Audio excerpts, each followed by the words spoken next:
إن الحمد لله نحمده ونستعينه ونستغفره ونعوذ بالله من شرور أنفسنا ومن سيئات أعمالنا من يهده الله فلا مضل له ومن يضلل فلا هادي له وأشهد أن لا إله إلا الله وحده لا شريك له وأشهد أن محمدا عبده ورسوله يا أيها الذين آمنوا اتقوا الله حق تقاته ولا تموتن إلا وأنتم مسلمون يا أيها الناس اتقوا ربكم الذي خلقكم من نفس واحدة وخلق منها زوجها وبث منهما رجالا كثيرا ونساء واتقوا الله الذي تساءلون به والأرحام إن الله كان عليكم رقيبا يا أيها الذين آمنوا اتقوا الله وقولوا قولا سديدا يصلح لكم أعمالكم ويغفر لكم ذنوبكم ومن يطع الله ورسوله فقد فاز فوزا عظيما أما بعد فإن خير الحديث كتاب الله وخير الهدي هدي محمد صلى الله عليه وسلم وشر الأمور محدثاتها وكل محدثة بدعة وكل بدعة ضلالة الضلالة في النار أعوذ بالله من الشيطان الرجيم بسم الله الرحمن الرحيم قل ما كنت بدعا من الرسل وما أدري ما يفعل بي ولا بكم إن أتبع إلا ما يوحى إلي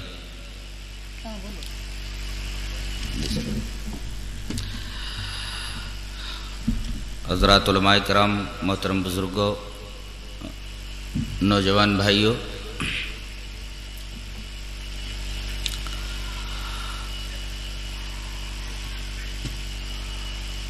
آج کا عنوان ہے بدعات اور ان کا پوسٹ مارٹم۔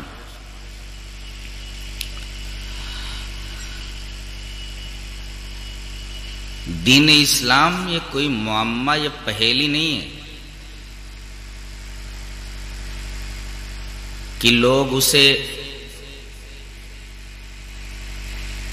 سمجھنے کے لیے اپنے عقلی گھوڑے دوڑائیں،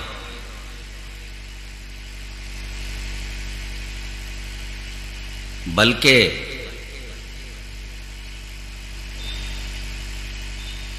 ہمیں مکلف بنایا گیا ہے کہ جو کچھ رسول اللہ صلی اللہ علیہ وسلم پر اترا ہے اس کو من وعن قبول کر لیں۔ یہاں عقلی گھوڑے دوڑانے کی کوئی گنجائش نہیں ہے۔ دلیل میں یہ حدیث لے لیں، وعن علی رضی اللہ تعالی عنہ قال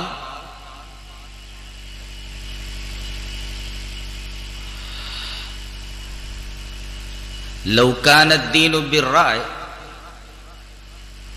لكان اسفل الخف اولا بالمسح من اعلاه وقد رأيت رسول اللہ صلی اللہ علیہ وسلم یمسح على ظاہر خفیہ رواہ ابو داؤد فی کتاب الطہارہ۔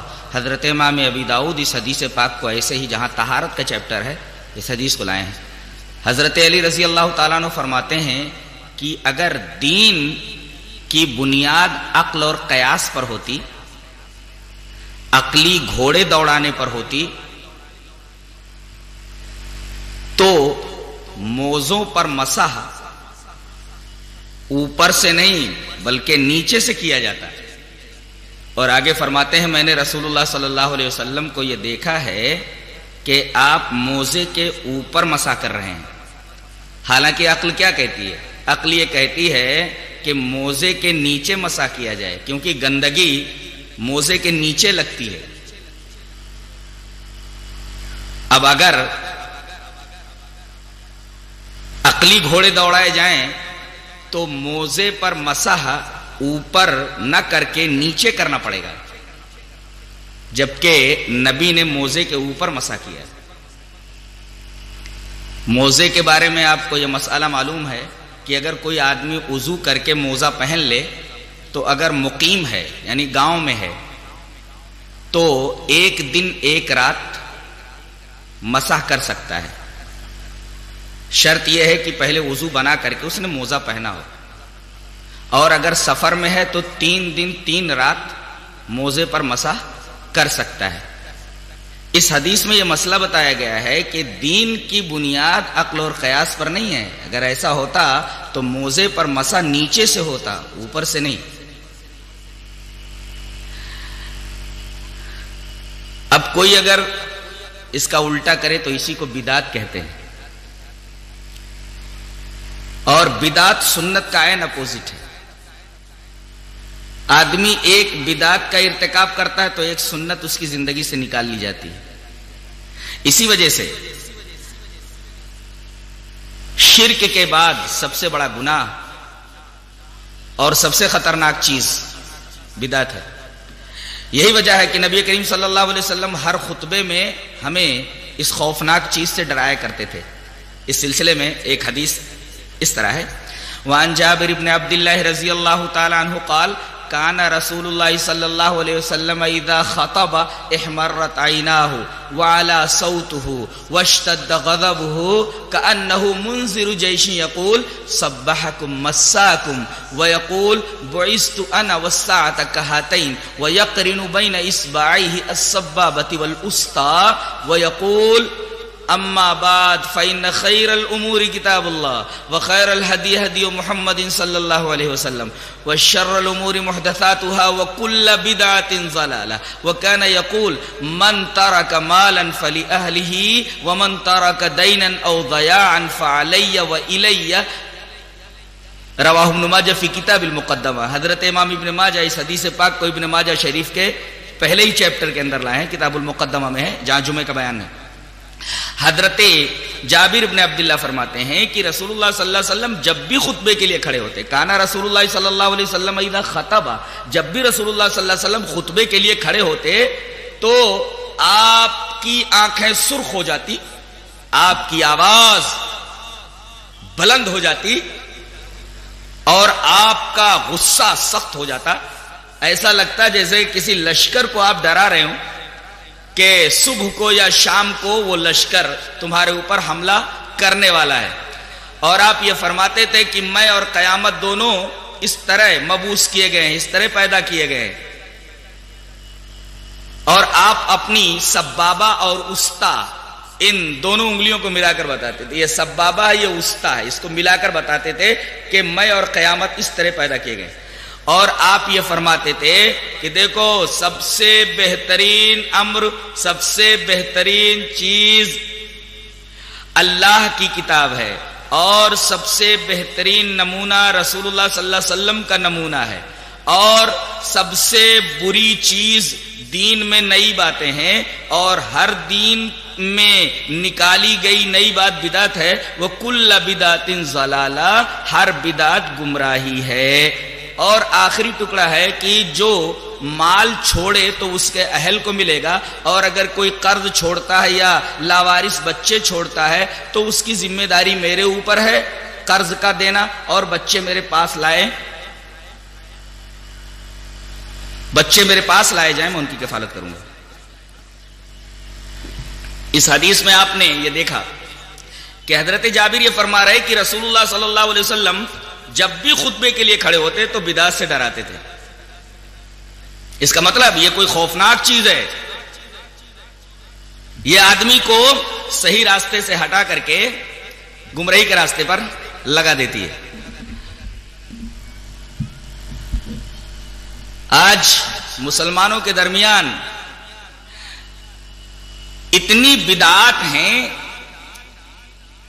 کہ اگر ان کا جائزہ لیا جائے تو ایسا محسوس ہوتا ہے کہ اگر بفرض محال آج نبی کریم صلی اللہ علیہ وسلم آ جائیں اور یہ دیکھیں تو آپ کو یہ دیکھ کر حیرانی ہوگی کہ کیا میں جو اسلام لایا تھا اس کی شکل و صورت ایسی ہی تھی، ایسی ہی ہے، اسلام ایسے ہی ہے جو اس وقت میرے امتیوں کے پاس ہے.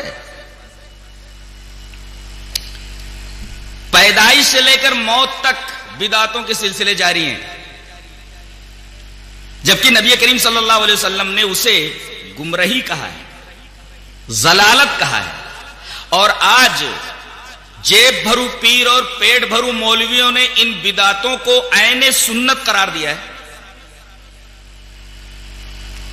اب ہم ایک ترتیب کے ساتھ ان تمام بدعات کا جائزہ لیں گے، ایک بدعت آپ کے سامنے پیش کریں گے اور اس کے رد میں نبی کریم صلی اللہ علیہ وسلم کی ایک حدیث پاک پڑھیں گے۔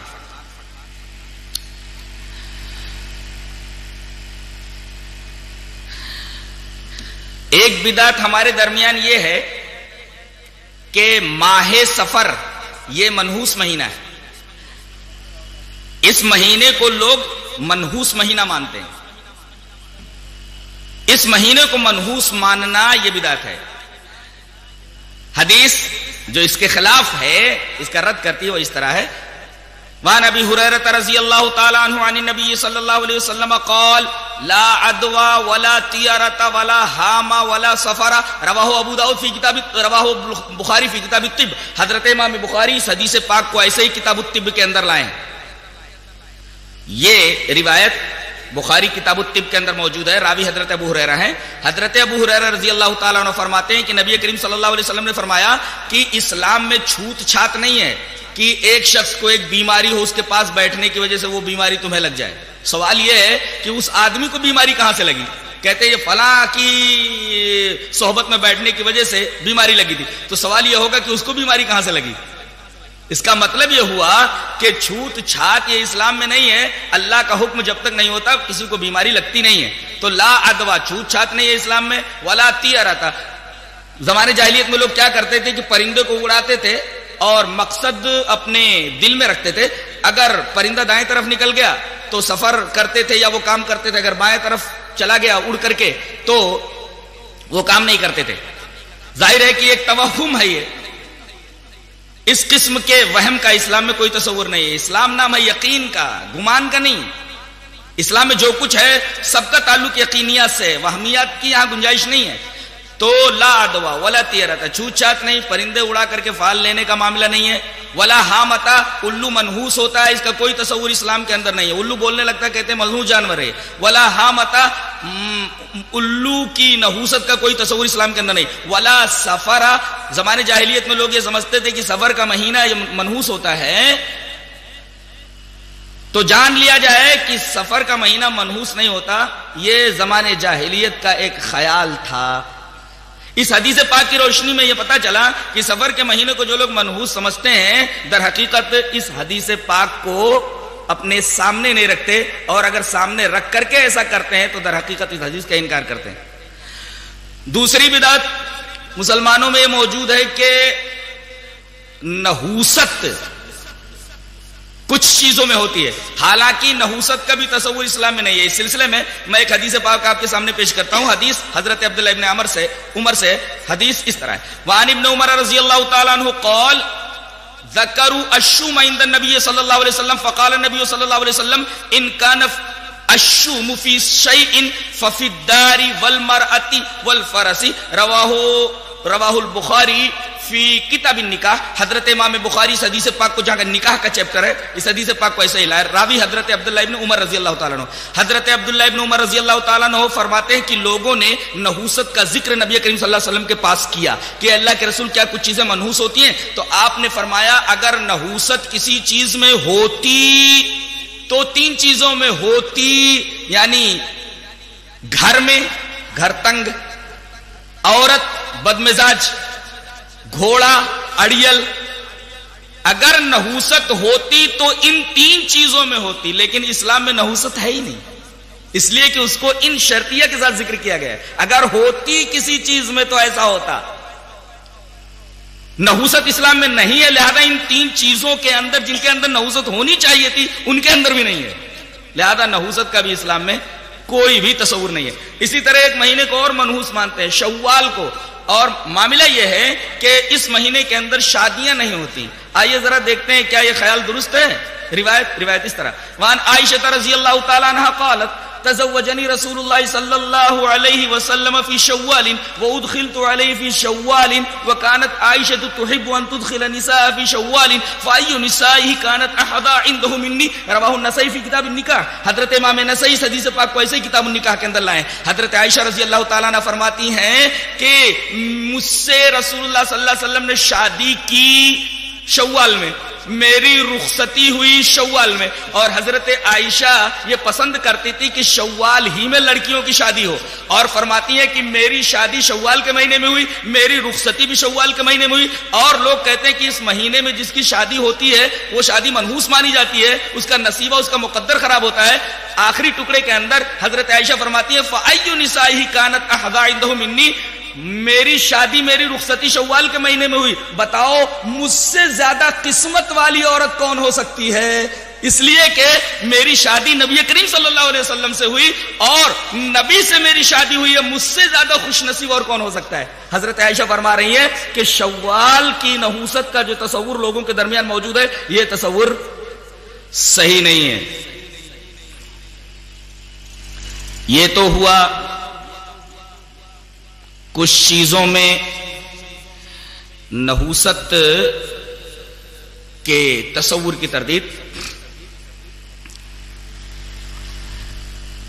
ایک چیز اور ذہن میں رکھ لیں، ماہ محرم کو بھی لوگ سوگ کا مہینہ سمجھ کر کے اس کے اندر بھی شادیاں نہیں کرتے، اور اس کو سوگ کا مہینہ مانتے ہیں، روتے ہیں، گاتے ہیں، پیٹتے ہیں، نہ جانے کیا کیا حرکات کرتے ہیں، اور کہتے ہیں چونکہ محرم کے مہینے کی 10ویں تاریخ کو حضرت حسین رضی اللہ تعالیٰ عنہ میدان کربلا میں شہید کیے گئے، لہذا یہ پورا مہینہ سوگ کا مہینہ ہے، لہذا اس میں شادی نہ کی جائے۔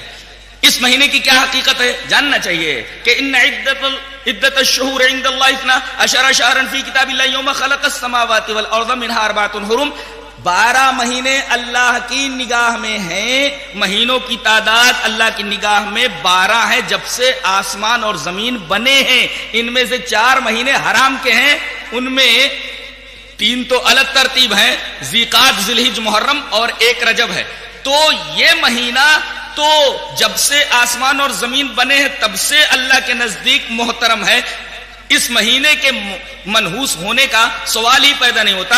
اور حضرت حسین رضی اللہ تعالیٰ عنہ کی شہادت یہ تو سن 61 ہجری میں ہوئی ہے، نبی کریم صلی اللہ علیہ وسلم کے اس دنیا سے چلے جانے کے بہت سالوں کے بعد ہوئی ہے، اور جو نبی کے زمانے کے بعد کوئی واقعہ ہو وہ کیسے شریعت بن سکتا ہے؟ اس لیے کہ شریعت تو نبی کریم صلی اللہ علیہ وسلم پر مکمل ہو گئی، الیوم اکملت لکم دینکم واتممت علیکم نعمتی ورضیت لکم الاسلام دینا، نبی کے اوپر شریعت مکمل ہو گئی ہے، اور حضرت حسین کی شہادت ہوتی ہے سن 61 ہجری کے اندر۔ اب آپ کے بعد اور اتنے سالوں کے بعد اگر کوئی واقعہ ہوتا ہے تو یہ واقعہ شریعت میں داخل کیسے ہو سکتا ہے اور وہ سند کیسے بن سکتا ہے؟ وہ تو ایک اتفاقی معاملہ تھا کہ اسی دن کو اور محرم کی 10ویں تاریخ کو یہ کربلا کا واقعہ پیش آیا۔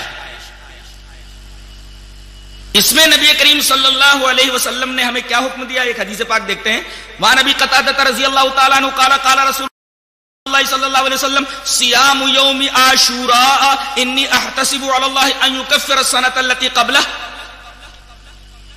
رواہ ابن ماجہ فی کتاب الصیام۔ حضرت امام ابن ماجہ اس حدیث پاک کو ایسے ہی، جہاں روزوں کا چیپٹر اس حدیث پاک کو ایسے ہی لائے ہیں۔ حضرت ابو قتادہ فرماتے ہیں کہ رسول اللہ صلی اللہ علیہ وسلم نے ارشاد فرمایا کہ عاشورہ یعنی محرم کی 10ویں تاریخ کا روزہ 2 دن کا روزہ، نبی کریم صلی اللہ علیہ وسلم نے 1 ہی دن کا روزہ پہلے رکھا تھا، لیکن آپ نے تمنا کی تھی کہ اگر اگلا سال مجھے ملا تو میں ایک اور روزہ ملا لوں گا، لیکن آپ کو اگلا سال نصیب نہیں ہوا، اس سے پہلے ہی آپ کا انتقال ہو گیا، لہذا سنت یہ کہ 2 روزے رکھے جائیں۔ تو سیام یوم عاشوراء 10ویں محرم کا روزہ، اس کی اتنی فضیلت ہے کہ اس سے 1 سال پہلے کے گناہ معاف ہو جاتے ہیں، یہ شریعت ہے۔ اس دن کو روزہ رکھنا چاہیے، اس دن کا ماتم سے کوئی تعلق نہیں ہے، حضرت حسین کی شہادت سے اس کا کوئی تعلق نہیں ہے، وہ تو ایک اتفاقی حادثہ تھا۔ جہاں تک یزید کا معاملہ ہے، اس سلسلے میں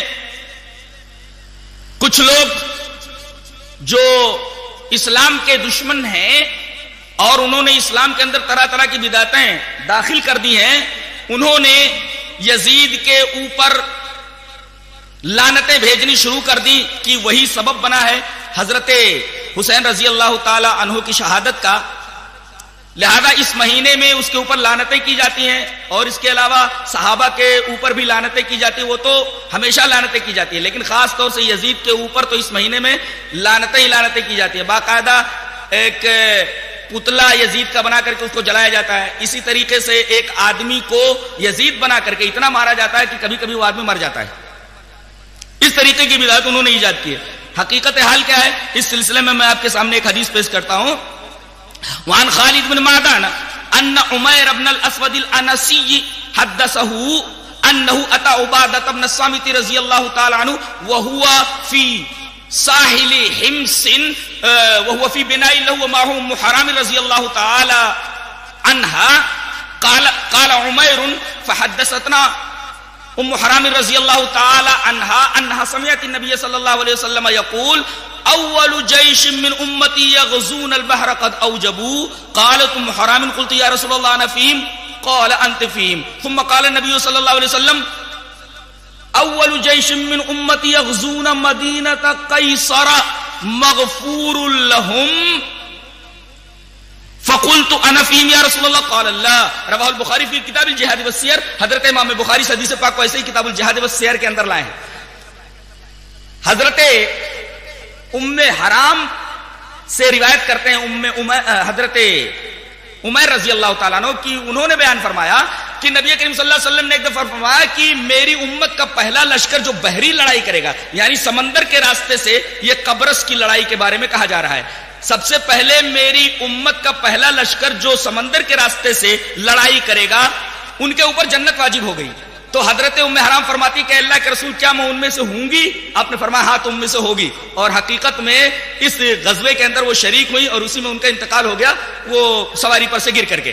پھر نبی کریم صلی اللہ علیہ وسلم نے یہ فرمایا کہ میری امت کا ایک لشکر قیصر کے شہر کے اوپر، قسطنطنیہ کے اوپر حملہ کرے گا، اس میں جتنے لوگ شریک ہوں گے سارے کے سارے لوگوں کی مغفرت ہو جائے گی۔ تو حضرت ام حرام فرماتی ہیں کہ اللہ کے رسول کیا میں ان میں سے ہوں؟ تو آپ نے فرمایا نہیں۔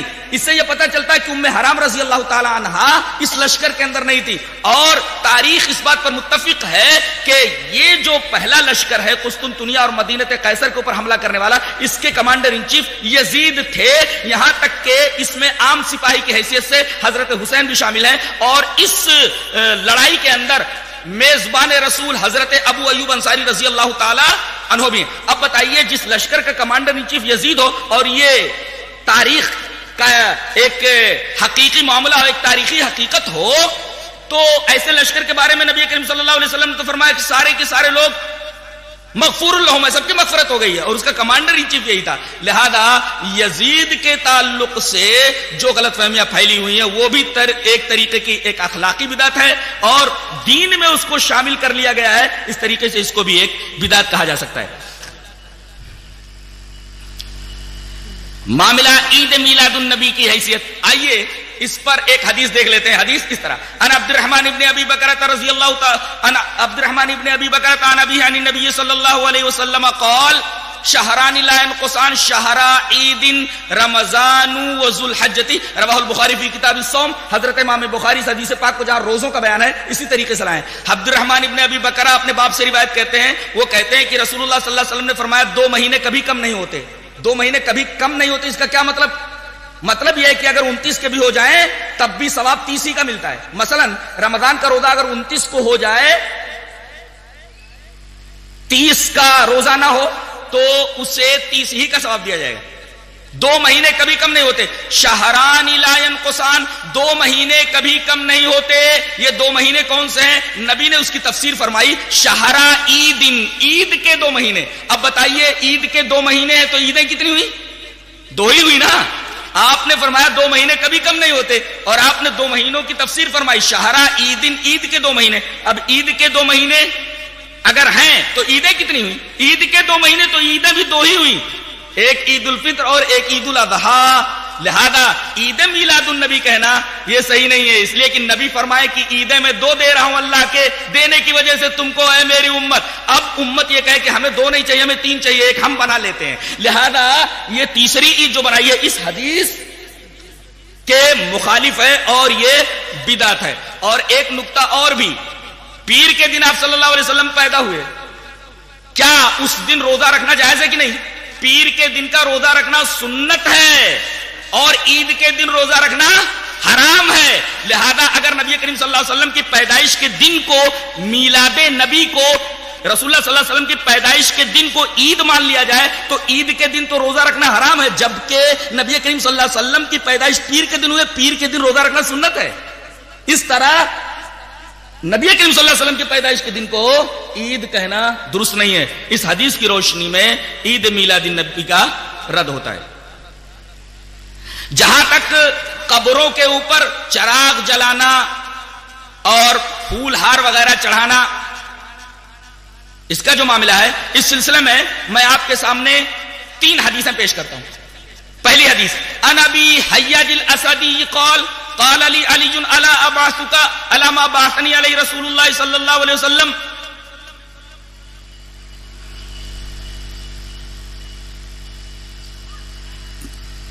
حضرت ابو حیاج اسدی کہتے ہیں کہ ایک دفعہ مجھے حضرت علی نے بلایا اور کہا کہ دیکھو کیا میں تمہیں ایسی مہم کے اوپر نہ بھیج دوں جس پر مجھے نبی کریم صلی اللہ علیہ وسلم نے بھیجا تھا. وہ مہم کیا تھی کہ اللہ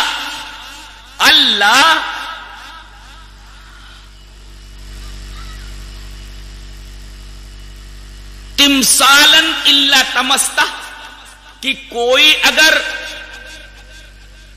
تمثال یا اسٹیچو نظر آئے تو اس کو برابر کر دو. ولا قبرن مشرفن الا سویتہ, اور کوئی اونچی قبر نظر آئے تو اس کو برابر کر دو. یہ روایت مسلم شریف کتاب الجنائز کے اندر موجود ہے. اب بتائیے, اونچی قبر بنانا نبی کریم صلی اللہ علیہ وسلم نے اس سے منع کیا ہے اور حضرت علی کو باقاعدہ ایک مہم کے اوپر روانہ کیا تھا. اس مہم کے اوپر ابو حیاج اسدی کو خود حضرت علی بھیج رہے ہیں کہ کوئی اونچی قبر نظر آئے تو اس کو برابر کر دو. اسی طریقے سے ایک روایت حضرت امام مسلم حضرت جابر سے کتاب الجنائز کے اندر لائے, وہ دیکھیے, وان جابر رضی اللہ تعالی عنہ قال نہا رسول اللہ صلی اللہ علیہ وسلم ان یجسس القبر وان یقعد علیہ وان یبنى علیہ, رواہ مسلم کی کتاب الجنائز. حضرت جابر ابن عبداللہ فرماتے ہیں کہ منع کیا رسول اللہ صلی اللہ علیہ وسلم نے کہ قبروں کے اوپر چونا کاری کی جائے, اسی طرح قبروں کے اوپر بیٹھا جائے. بیٹھنے کا 2 مطلب, ایک تو قبر کے اوپر آدمی بیٹھ جائے قبرستان میں جا کر کے, اور ایک ہے وہاں مکان بنا کر کے مجاور بن کر کے بیٹھ جائے. تو وان یقعد علیہ, اس پر بیٹھنے سے منع کیا. وان یبنى علیہ, نبی نے منع کیا کہ اس کے اوپر عمارت تعمیر کی جائے. لوگوں نے عمارتیں تعمیر کر لی ہیں, باقاعدہ مجاور بن کر کے بیٹھ گئے ہیں. اسی طریقے سے اس کے اوپر باقاعدہ ہر سال ہر مہینے کلر ہوتا ہے, جبکہ نبی کریم صلی اللہ علیہ وسلم نے ان تمام چیزوں سے منع فرمایا. اس سلسلے میں ایک حدیث پاک اور آپ کے سامنے رکھ دوں. حدیث اس طرح ہے, وان ابن عباس رضی اللہ تعالی عنہما قال لعن رسول اللہ صلی اللہ علیہ وسلم زائرات القبور والمتخذین علیہ المساجد والسروج, رواہ ابو داود فی کتاب الطہارہ.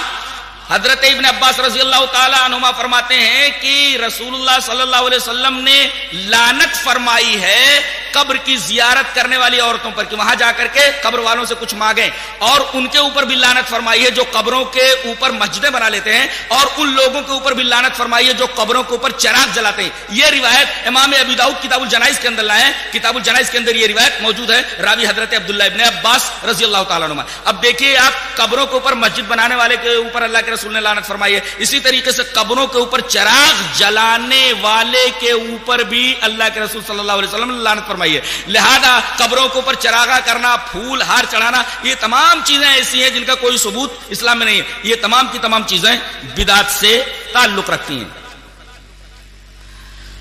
جہاں تک معاملہ صلاۃ و سلام کا ہے, اس سلسلے میں آپ کے سامنے ایک حدیث پاک پیش کرتا ہوں. حدیث اس طرح, وعن ابی ہریرہ رضی اللہ تعالی عنہ قال قال رسول اللہ صلی اللہ علیہ وسلم لا تجعلوا بیوتکم قبورا ولا تجعلوا قبری عیدا وصلوا علی فإن صلاتکم تبلغنی حیث کنتم, رواہ ابو داؤد فی کتاب المناسک. حضرت امام ابی داؤد اس حدیث پاک کو جہاں قربانیوں کا بیان ہے, اس حدیث پاک کو ایسے ہی لائیں. راوی حضرت ابو ہریرہ ہیں. حضرت ابو ہریرہ فرماتے ہیں کہ رسول اللہ صلی اللہ علیہ وسلم نے ارشاد فرمایا کہ تم لوگ اپنے گھروں کو قبر مت بناؤ.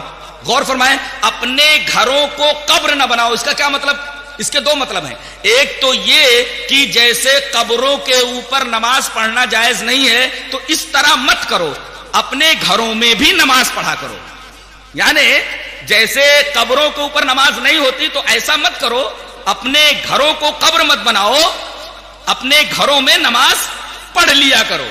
ایک مطلب تو یہ ہوا لا تجعلوا بیوتکم قبورا، اپنے گھروں کو تم قبر مت بناؤ. تو ایک مسئلہ تو یہ معلوم ہوا کہ قبروں پر نماز نہیں ہوتی، اور دوسرا مسئلہ یہ معلوم ہوا کہ ساری نمازیں مسجد میں نہیں پڑھنی چاہیے بلکہ گھروں کے اندر بھی نمازیں پڑھنی چاہیے. دوسرا ٹکڑا ولا تجعلوا قبری عیدا، میری قبر کو عید مت بنانا. غور فرمائیے کہ عید نہ بنانے کا کیا مطلب ہے. آپ نے اس ٹکڑے کے اندر کیا کہنا چاہا ہے؟ عید کے اندر ہم کیا کرتے ہیں؟ عید کے اندر ہم نہاتے ہیں، دھوتے ہیں اور اچھے اچھے کپڑے پہنتے ہیں، بچوں کو نہلا دھلا کر کے اچھے اچھے کپڑے پہناتے ہیں، ہماری عورتیں نہا دھو کر کے جو ہے اچھے اچھے کپڑے پہنتی ہیں اور اس کے بعد پھر عیدگاہ جاتی ہیں. اگر اس طریقے کا معاملہ کسی قبر کے ساتھ ہو، نبی کریم صلی اللہ علیہ وسلم نے فرمایا یہ معاملہ عید والا میری قبر کے ساتھ نہیں ہو سکتا، تو دوسری قبر کے ساتھ کرنا کیسے جائز ہوگا؟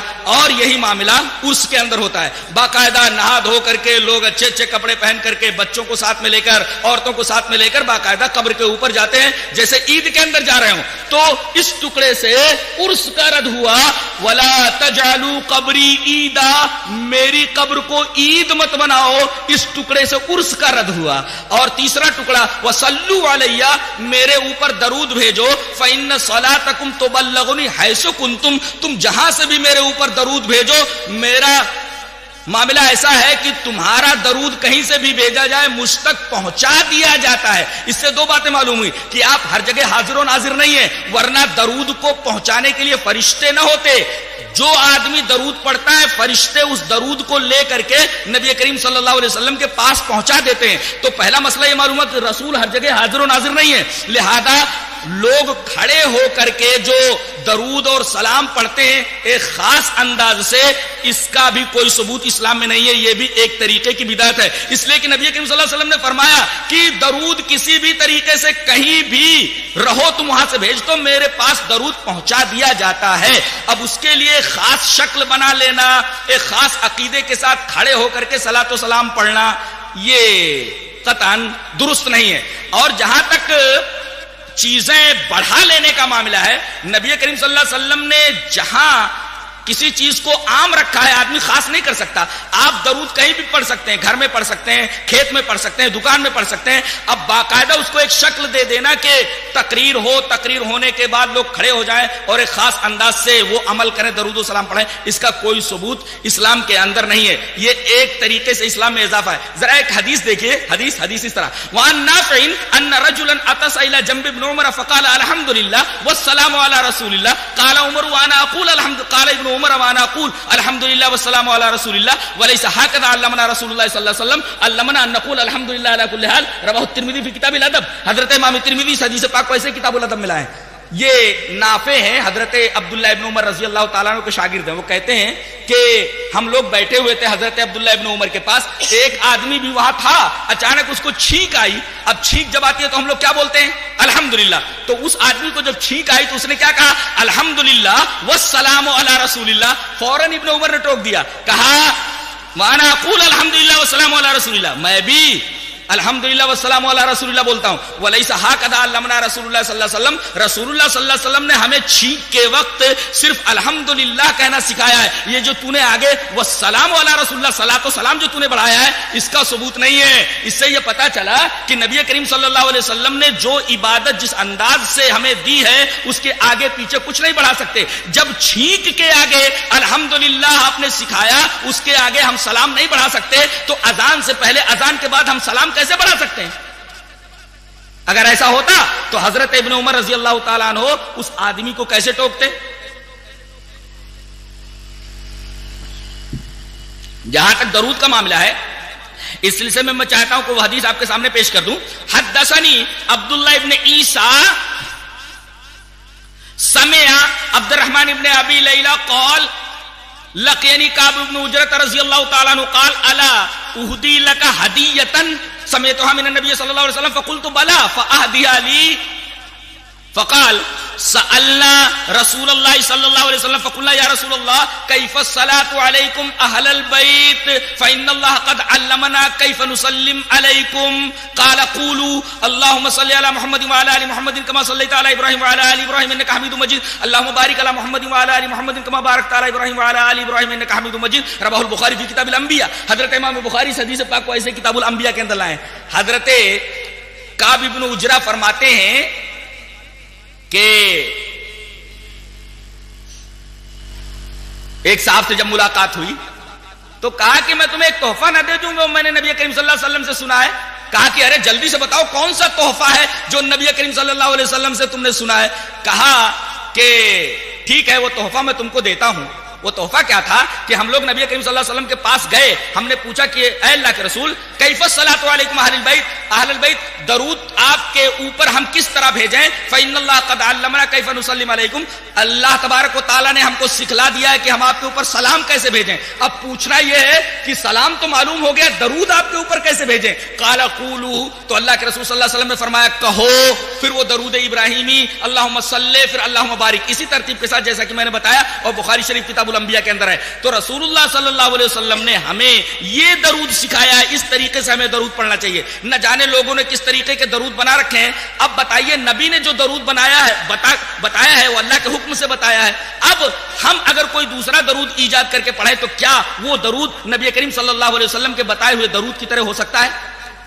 اور اسی سے ایک مسئلہ اور معلوم کیا جا سکتا ہے. بعض لوگ ابجد حوض ہتی یعنی عددوں کے قائل ہیں, عددوں سے جو ہے کچھ نام نکالتے ہیں یا آیتوں کا نمبر نکالتے ہیں. تو آیتوں کا نمبر اگر آیت ہی کی طرح ہے تو ایسا کیجئے کہ الحمدللہ رب العالمین سے والضالین پڑھنے کی ضرورت نہیں ہے, بلکہ تمام کا نمبر نکال لیجئے اور ایک ساتھ نمبر بول دیجئے, ہو گئی سورہ فاتحہ. کتنا آسان ہے. اور اگر آپ درود شریف پڑھنا چاہیں تو نبی کریم صلی اللہ علیہ وسلم کا نمبر جو ہے محمد کا نمبر صلی اللہ علیہ وسلم کتنا نکلتا ہے 92. تو ایسا پڑھو اللہم صلی علی 92 وعلی آل 92, چلے گا کیا؟ ارے محمد کا نمبر اگر 92 ہے اور نمبر جو ہے اصل کی طرح ہے تو جب وہ اصل کی طرح ہے تو اس کو پڑھا جا سکتا ہے. اللہم صلی علی محمد کی جگہ اللہم صلی علی 92, ایسا چلے گا کیا؟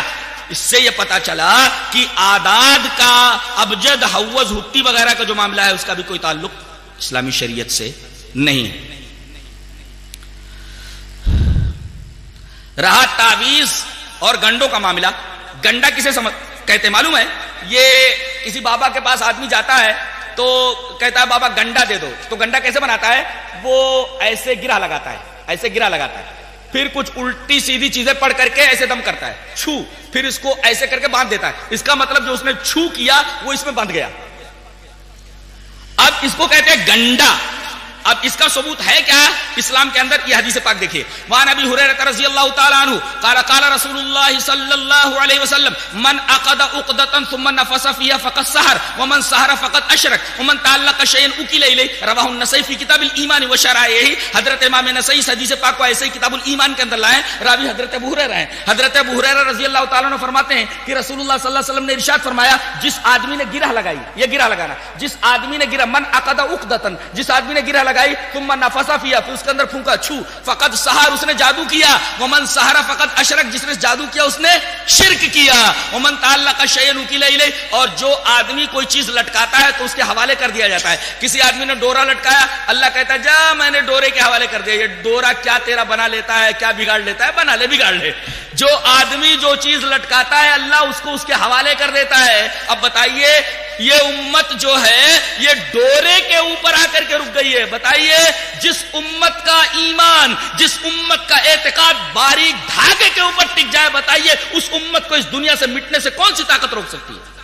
اللہ پر سے بھروسہ اٹھ گیا, دھاگے کے اوپر بھروسہ ہو گیا. تو من عقد عقدۃ ثم نفث فيها فقد سحر, جس آدمی نے گرہ لگائی پھر اس کے اندر پھونک مارا اس نے جادو کیا, اور جس آدمی نے جادو کیا اس نے شرک کیا. پتہ یہ چلا کہ جس آدمی نے گنڈا بنایا, گنڈا پہنا, دونوں نے شرک کیا. یہ تو گنڈے کا معاملہ ہوا. تعویذ کا معاملہ دیکھیے. گنڈا تو ایسے بنایا جاتا ہے جیسے کہ میں نے ابھی بتایا, اور تعویذ کے اندر کیا کہتے ہیں, وہ ذرا زعفران چاہیے, 1000 کا زعفران لگے گا, تو موم جامہ بنانے کے لیے اتنی موم لگے گی. اب اس طریقے سے سامنے والے کو حیرت اور پریشان کرتے ہیں کہ وہ کہتا ہے ساری چیزیں کہاں ملیں گی بابا، آپ کتنا چاہتے ہیں وہ ہم پیسہ آپ کو دے دیں، ہمیں تعویذ بنا کر کے دے دو۔ بابا کہتے دے دو 10,000 دے دو، 5,000 دے دو۔ اس طریقے سے یہ دکانیں چل رہی ہیں۔ اب آئیے ذرا تعویذ دیکھتے ہیں، موم جامع اور زعفران کی حقیقت دیکھتے ہیں۔ حدیث اس طرح، وان عقبۃ بن عامر الجہنی رضی اللہ تعالی عنہ ان رسول اللہ صلی اللہ علیہ وسلم اقبل الیہ رات فبايع 9 وامسك واحد فقالوا یا رسول اللہ بايعت 9 وتركت هذا قال ان عليه تميمة فادخل يده فقطع فبايعه وقال من علق تميمة فقد اشرك، رواه احمد فی مسندہ۔ حضرت امام احمد بن حنبل رحمہ اللہ اس حدیث پاک کو ایسے ہی مسند احمد کے اندر لائیں۔ یہ مناظرے کی باتیں کرنے والے اور یہ اس طریقے سے ہار اور جیت کی بات کرنے والے، یہ لفاظی کرنے والے، یہ لفظوں کی بازیگری کرنے والے، ذرا ایک حدیث پڑھ کر کے بتائیں، حالت خراب ہو جائے گی۔ ایک حدیث نہیں پڑھ سکتے، اس لیے کہ حدیث وہی پڑھ سکتا ہے جسے نبی کریم صلی اللہ علیہ وسلم سے محبت ہو۔ حدیث کی باتیں وہی کرتا ہے جس سے نبی کریم صلی اللہ علیہ وسلم کو محبت اور جو نبی کریم صلی اللہ علیہ وسلم سے محبت کرے۔ جی لفاظی کا نام تقریر نہیں ہے، نبی کریم صلی اللہ علیہ وسلم کی بات آپ پیش کر دیجئے۔ یہ حدیث پیش کی گئی وہ مسند احمد کی ہے۔ حضرت عقبہ ابن عامر جوہنی اس روایت کے راوی ہیں۔ حضرت عقبہ ابن عامر جوہنی فرماتے ہیں کہ نبی کریم صلی اللہ علیہ وسلم کے پاس 10 آدمی آئے، آپ نے 9 کے لیے بیعت کے لیے ہاتھ بڑھا دیا۔ ایک آدمی نے جب ہاتھ بڑھایا تو آپ نے ہاتھ کھینچ لیا، تو لوگوں نے کہا کہ اللہ کے رسول یہ 10 آدمی جو آپ کے پاس آئے تھے وفد کی شکل میں، آپ نے 9 سے تو بیعت کر لی، لیکن ایک آدمی نے جب بیعت کے لیے آپ سے ہاتھ بڑھایا تو آپ نے اپنا ہاتھ کھینچ لیا، اس سے بیعت نہیں کی، وجہ کیا ہے؟ تو آپ نے فرمایا رہے دیکھ نہیں رہے ہو اس کے اوپر تعویذ ہے، وہ تعویذ پہنے ہوئے ہے۔ اس آدمی کو معلوم ہوا کہ تعویذ کی وجہ سے نبی کریم صلی اللہ علیہ وسلم نے مجھ سے بیعت نہیں کی، لہذا اس نے اپنا ہاتھ داخل کیا، فقطعہ، اس تعویذ کو کاٹ دیا۔ اب جب تعویذ کو کاٹ دیا فبايعه، تو نبی کریم صلی اللہ علیہ وسلم نے اس سے بیعت کی۔ یہاں ایک بات اور سمجھ لیں، بیعت 2 طریقے کی ہوتی ہے، ایک بیعت ہوتی ہے مذہبی، ایک بیعت ہوتی ہے سیاسی۔ مذہبی بیعت صرف نبی کے ہاتھ پر ہوتی ہے، اب قیامت تو کوئی نبی آنے والا نہیں، مذہبی بیعت کا جواز ختم ہو گیا، کسی اور کے ہاتھ میں مذہبی بیعت نہیں ہوگی۔ اور ایک بیعت ہوتی تھی سیاسی جو خلیفہ کے ہاتھ پر ہوتی تھی، اب خلیفہ جب کبھی ہوگا تو اس کے ہاتھ پر سیاسی بیعت ہوگی۔ تو ایک بیعت ہوتی ہے مذہبی جو نبی کے ہاتھ پر، نبی قیامت تک اب نہیں آئے گا، لہذا یہ مذہبی بیعت ختم۔ اور اگر کوئی خلیفہ ہوگا تو اس کے ہاتھ پر سیاسی بیعت ہوگی۔ بقیہ تیسری بدعت کا کوئی تصور نہیں ہے، یہ جو پیری مریدی کے بیعت ہے یہ سراسر بدعت ہے۔ تو یہ بیعت کا بھی معاملہ ہو گیا۔ اس کے بعد آپ صلی اللہ علیہ وسلم نے جب اس نے تعویذ کاٹ دی، پھینک دیا، تو آپ نے بیعت کے لیے ہاتھ بڑھا دیا، بیعت کر لی اس نے۔ اس کے بعد آپ نے ایک اصول بتایا، وقال، آپ نے فرمایا من علق تمیمة فقد اشرک، جس آدمی نے تعویذ لٹکائی اس نے شرک کیا، لہذا تعویذ بنانے والا مشرک اور تعویذ پہننے والا بھی مشرک۔ یہ گنڈے اور تعویذ کا معاملہ رہا۔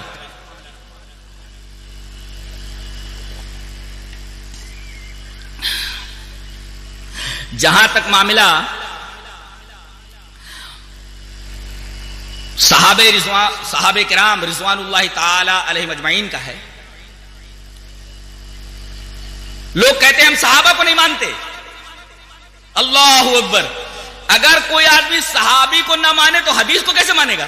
اس لیے کہ نبی کریم صلی اللہ علیہ وسلم کی حدیث تو انہی کے واسطے سے پہنچی ہے۔ یہ امت اور نبی کے درمیان ایسا مقدس واسطہ ہے کہ اس واسطے کو اگر نکال دیا جائے تو قرآن امت تک کیسے پہنچے گا، حدیث امت تک کیسے پہنچے گی؟ لہذا روایت کے آخر میں یہی صحابی ہوتا ہے۔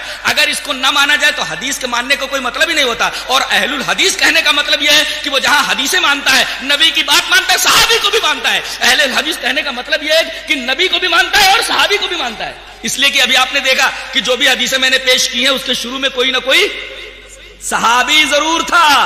اب صحابی کی عظمت ہمارے دلوں میں کیا ہے، اس سلسلے میں آپ کے سامنے ایک روایت پیش کرتا ہوں۔ روایت اس طرح، وعن ابی ہریرہ رضی اللہ تعالی عنہ قال قال رسول اللہ صلی اللہ علیہ وسلم لا تسبوا اصحابی لا تسبوا اصحابی فوالذی نفسی بیدی لو ان احدکم انفق مثل احد ذهبا ما ادرک مد احدهم ولا نصیفہ، رواہ مسلم فی کتاب الفضائل۔ حضرت امام مسلم اس حدیث پاک کو ایسے کتاب الفضائل کے اندر مناظرہ کریں گے۔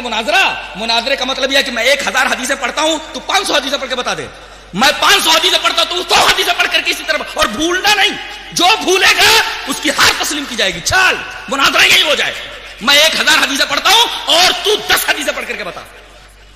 مناظرہ کریں گے، حدیث پڑھنے کا طریقہ ہی نہیں، حدیث سمجھتا ہی نہیں ہے، پتہ ہے ان کا سارا کھڑاک، سارا معاملہ جب دعا، تعویذ اور گنڈوں اور حرام خوری کے اوپر ٹکا ہوا ہے تو وہ مناظرہ کیا کریں گے؟ لفاظی کا نام مناظرہ نہیں ہے. سامنے والے کو حیرس کر کے، سامنے والے کے اوپر منطقی دلائل پیش کر کے مبہوت کر دینا، ششدر کر دینا، اس کا نام مناظرہ نہیں ہے. شریعت کا مناظرہ یہ ہوتا ہے کہ آپ حدیثیں پیش کیجئے کہ ہمارا یہ مسلک ہے اور اس پر یہ حدیث دلیل ہے، ہمارا یہ مسلک ہے، یہ حدیث اس پر دلیل ہے. منطق کا نام دلیل نہیں ہے. جیسا کہ میں نے پہلے بتایا کہ اگر دین کی بنیاد رائے اور قیاس کے اوپر ہوتی تو موزے کے نیچے مسا ہوتا، اوپر موزے کے مسا نہ ہوتا. مناظرہ کریں گے تو صحابہ کرام رضوان اللہ تعالی علیہم اجمعین کے بارے میں اہل حدیث کا عقیدہ ہے جو اس حدیث میں بیان کیا گیا جسے امام مسلم کتاب الفضائل میں لائیں. حضرت ابو ہریرہ فرماتے ہیں کہ رسول اللہ صلی اللہ علیہ وسلم نے ارشاد فرمایا لا تسبوا اصحابی لا تسبوا اصحابی، میرے صحابہ کو برا بھلا مت کہو، میرے صحابہ کو برا بھلا مت کہو. ارے میرے صحابہ کا مقام تو اتنا بڑا ہے. فوالذی نفسی بیدی، قسم اس ذات کی جس کے ہاتھ میں میری جان ہے، تم میں سے اگر کوئی احد پہاڑ کے برابر بھی سونا خرچ کر دے تو میرے صحابی کے ایک سیر جو خرچ کرنے کے برابر بھی نہیں ہوگا. یہ صحابہ کرام کا مقام ہے. کوئی غیر صحابی جو صحابی نہیں ہے نبی کا اگر احد پہاڑ کے برابر بھی سونا خرچہ کر دے تو اتنا مرتبہ نہیں حاصل کر سکتا جتنا کہ رسول اللہ صلی اللہ علیہ وسلم کا ایک صحابی ایک سیر جو خرچ کرنے پر ثواب پائے گا، اجر پائے گا. یہ فرق ہے صحابی میں اور ایک عام آدمی میں.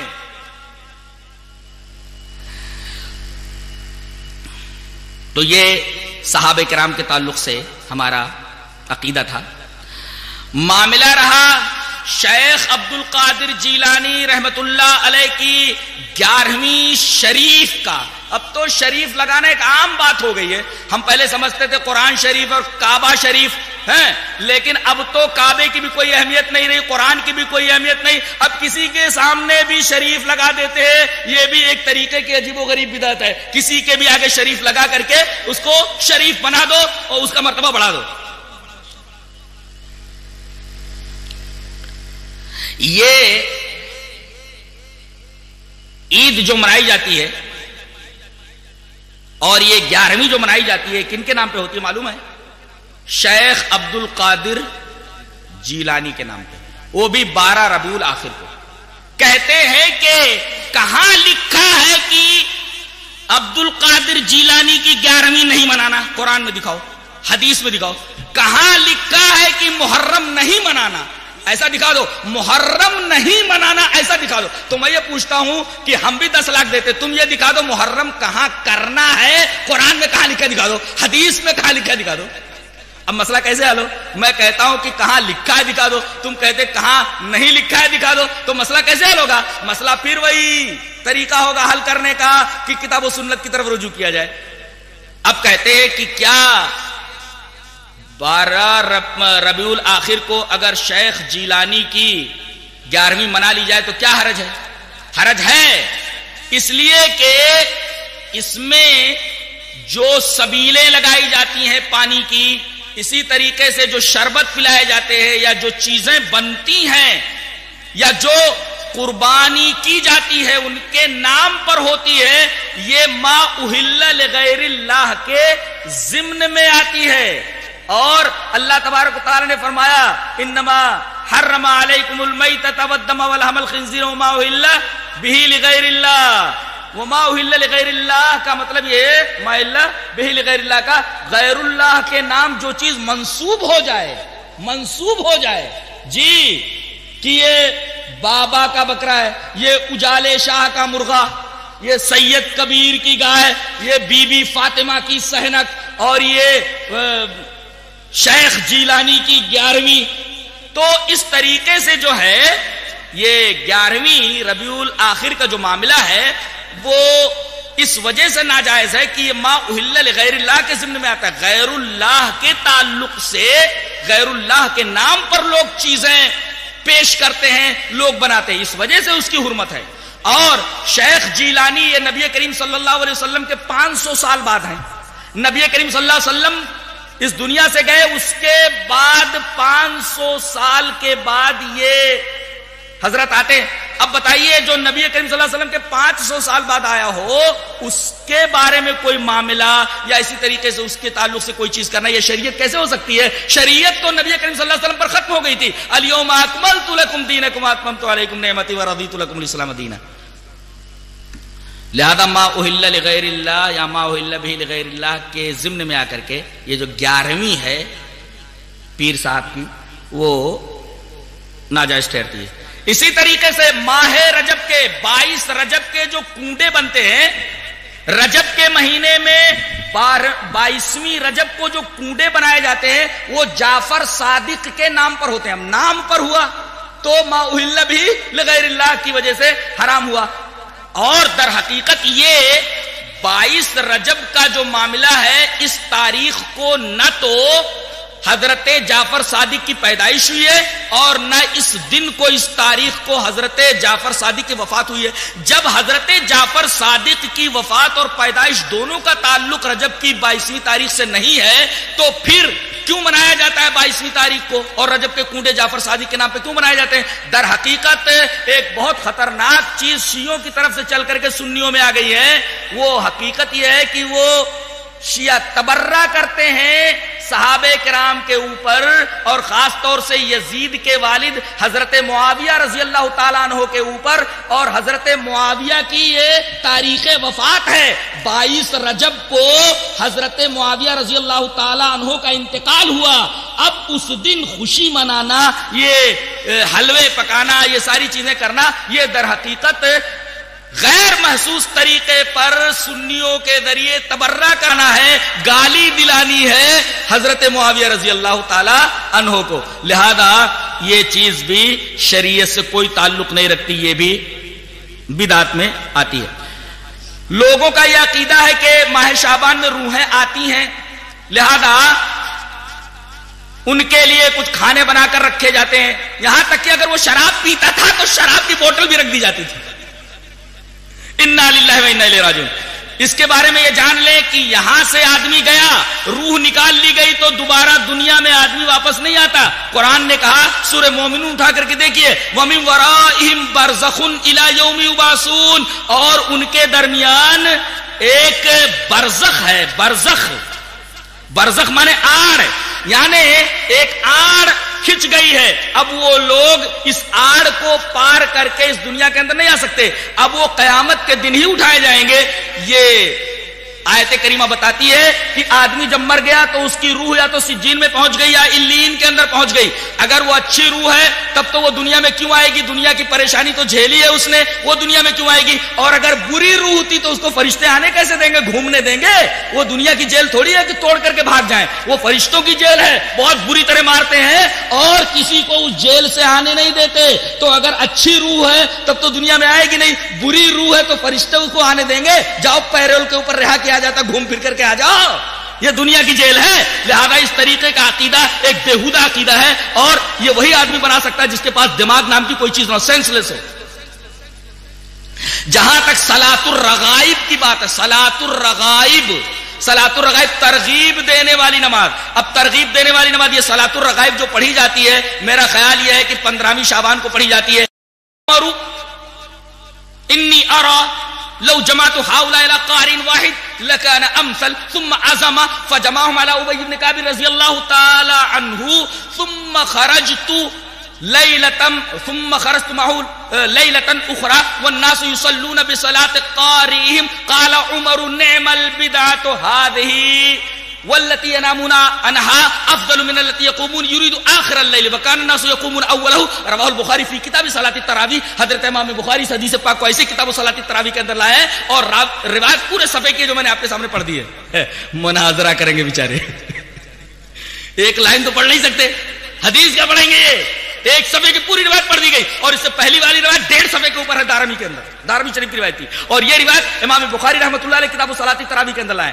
حضرت عمر رضی اللہ تعالیٰ عنہ کے خزانچی ہیں عبد الرحمن بن عبد القاری، وہ کہتے ہیں کہ میں عمر رضی اللہ تعالیٰ عنہ کے ساتھ مسجد نبوی کی طرف نکلا، دیکھا کہ ایک آدمی اکیلے تراویح کی نماز پڑھ رہا ہے. فَإِذَا النَّاسُ أَوْزَاعٌ مُتَفَرِّقُونَ، الگ الگ پڑھ رہے ہیں. ایک آدمی الگ تراویح کی نماز پڑھ رہا ہے اکیلا، اور ایک آدمی ایک جگہ تراویح پڑھ رہا ہے، اس کے ساتھ چند لوگ پڑھ رہے ہیں. اس طرح کوئی آدمی اکیلا پڑھ رہا ہے، کوئی آدمی جماعت کے ساتھ پڑھ رہا ہے. دو باتیں معلوم ہوئی. کوئی آدمی اگر اکیلے تراویح پڑھے تب بھی جائز ہے، کوئی آدمی اگر جماعت کے ساتھ تراویح پڑھے تب بھی جائز ہے. یہاں دیکھیے یصلی الرجل لنفسہ، تنہا پڑھ رہا ہے وہ، اور ویصلی الرجل فیصلی بصلاۃ الرحۃ، جماعت کے ساتھ پڑھ رہے ہیں. اس کا مطلب یہ ہوا، مسئلہ یہ نکلا بخاری شریف کی اس روایت سے کہ تنہا بھی آدمی تراویح پڑھنا چاہے تو پڑھ سکتا ہے، جماعت کے ساتھ پڑھنا چاہے تو پڑھ سکتا ہے. اب حضرت عمر نے دیکھا کہ یار ایک ہی مسجد میں بہت سارے لوگ الگ الگ پڑھ رہے ہیں، آوازیں ٹکرا رہی ہیں، تو میں ایسا کرتا ہوں کہ ان کو ایک امام کے پیچھے جمع کر دیتا ہوں، سب لوگ ایک امام کے پیچھے پڑھیں. ابی ابن کعب کے بارے میں فرمایا آپ نے کہ کل سے تمام لوگ ابی ابن کعب کے پیچھے پڑھیں گے، کوئی تنہا نہیں پڑھے گا، اس طرح آوازیں آپس میں ٹکراتی ہیں.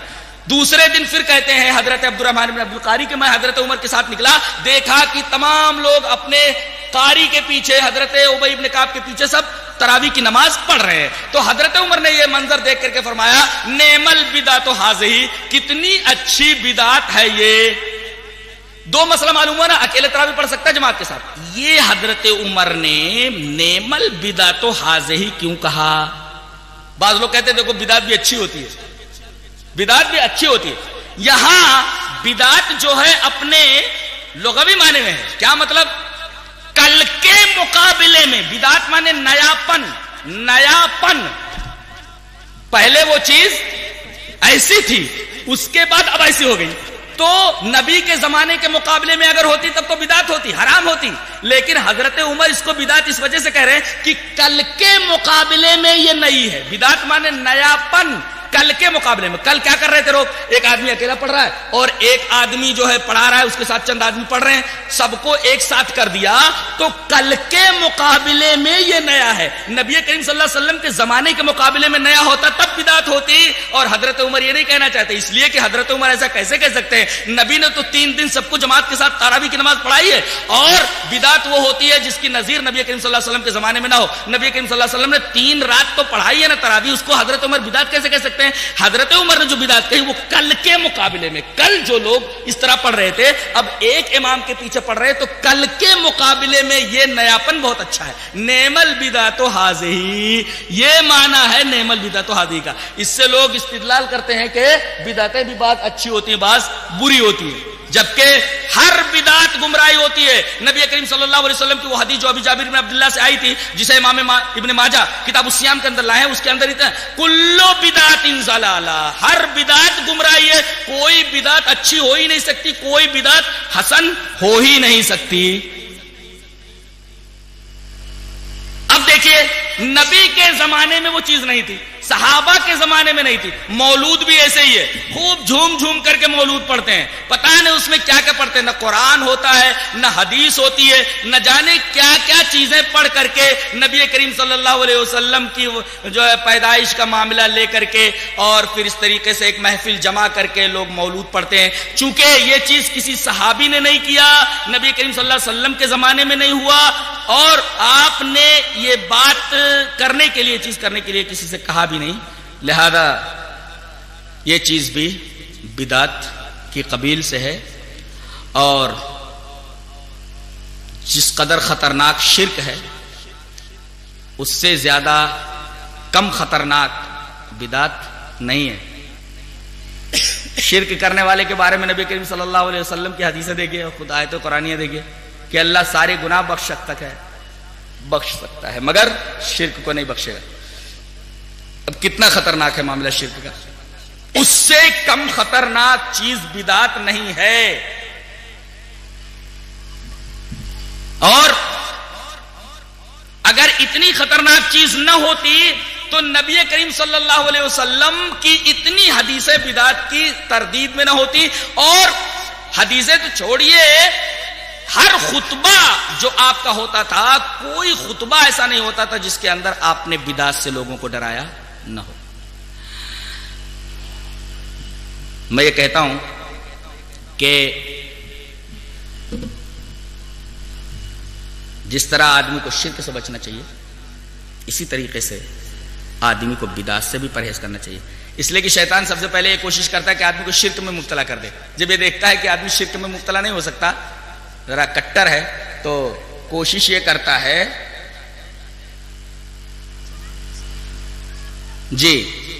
تو دیکھتا ہے کہ شرک میں مبتلا نہیں کر سکتا تو کرتا ہے بدعت میں اس کو مبتلا.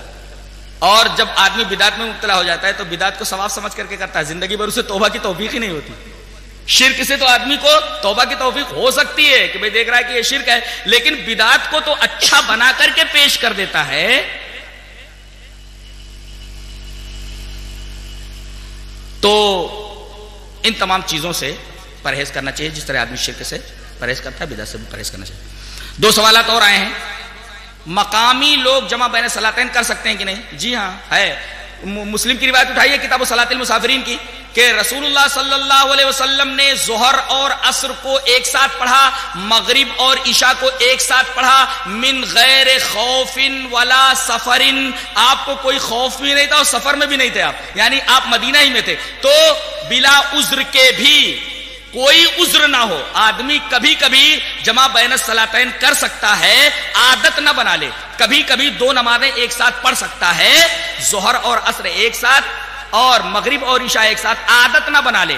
مقامی حضرات بھی پڑھ سکتے ہیں کبھی کبھی, اور سفر کے اندر تو اجازت ہے, آدمی 2 نمازوں کو ایک ساتھ پڑھ سکتا ہے. اسی طریقے سے ایک سوال اور بھی ہے کہ کوئی آدمی اگر کتابوں اور سی ڈی وغیرہ سے دین کی دعوت دے رہا ہے تو اس کا معاملہ کیا ہے؟ میں یہ کہتا ہوں کہ ایجادات کا جہاں تک معاملہ ہے, جو دنیاوی چیز سے تعلق رکھتی ہیں, نبی کریم صلی اللہ علیہ وسلم نے اس سے منع نہیں کیا ہے. ہر بہترین ایجاد آپ اس سے فائدہ اٹھائیں, شرط یہ ہے کہ وہ اسلام کے کسی اصول سے نہ ٹکراؤ. اور موبائل دیکھیے, موبائل ہے, موبائل سے کتنا فائدہ ہے. عرب تو کہتا ہے الجوال نعمت من نعم اللہ, موبائل تو اللہ کی نعمتوں میں سے ایک بہت بڑی نعمت ہے. آج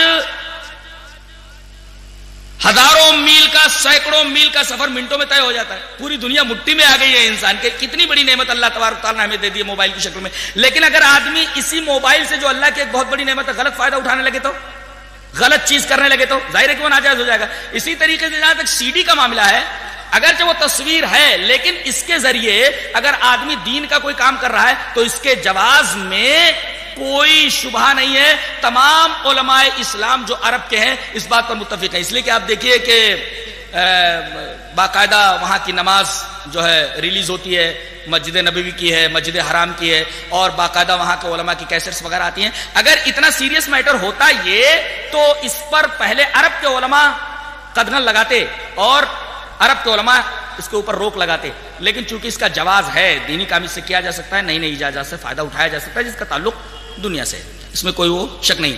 آخری سوال اس کا جواب میں دے دیتا ہوں کہ بریلویہ یہ اعتراض کرتے ہیں کہ بھئی عرب والے اپنا قرآن چھاپتے ہیں, اہل حدیثوں کا قرآن چھاپتے ہیں, اگر اعلی حضرت کا بھی قرآن چھاپیں تو پھر دنیا کے اندر وہ مشہور ہو جائے. سوال یہ ہے, میں ایک بات بولتا ہوں, کسی بھی اچھی کتاب کا جو معاملہ ہے وہ یہ ہے کہ اہل علم اس کو ہاتھوں میں لیتے ہیں, ہاتھوں ہاتھ لیتے ہیں. مثلا مولانا مودودی کی کتاب الجہاد فی الاسلام, اسی طریقے سے پردہ, سود. دیکھیے مولانا مودودی کا جو منہج تھا وہ عرب کے جو شیوخ ہیں, عرب کے جو علماء, اس منہج سے بالکل الگ تھا. لیکن اس کے باوجود ان کی کتابوں کو ہاتھوں ہاتھ لیا گیا. الجہاد فی الاسلام پر شاہ فیصل ایوارڈ دیا گیا, جن کو مولانا مودودی صاحب کو. حجاب دیکھیے, پردہ کی کتاب دیکھیے, سود کی اس کے رد میں جو کتاب لکھی گئی اس کو دیکھیے آپ. تو اگرچہ منہج یا طریقہ یا مسلک مختلف تھا لیکن کتاب بڑی اچھی تھی. مذہب اور مسلک کے اختلاف کے باوجود مولانا مودودی کی کتابیں عرب سے چھپی. الجہاد فی الاسلام ہے, حجاب ہے, پردہ ہے, سود ہے. اسی طریقے سے وحید الدین خان کی کتاب الاسلام یتحدی, مذہب اور جدید چیلنج. حالانکہ وحید الدین صاحب کی فکر سے عرب کے علماء متفق نہیں ہے, لہذا اس کے باوجود بھی ان کی کتابیں بہت چھاپی گئی.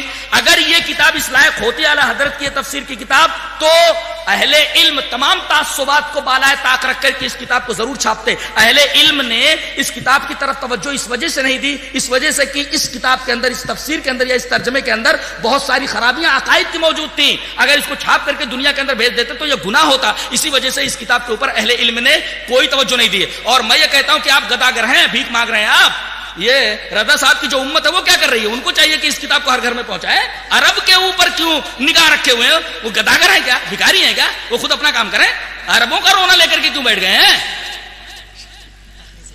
جی اور کیا سوال ہے؟ صلاۃ التسبیح. صلاۃ التسبیح کے بارے میں علماء اہل حدیث کا بھی آپس میں اختلاف ہے. بعض لوگ یہ کہتے ہیں کہ درست ہے، لیکن جہاں تک میں سمجھتا ہوں کہ یہ روایت ضعیف ہے، لہذا اس سے بچا جائے. وآخر دعوانا ان الحمد للہ رب العالمین.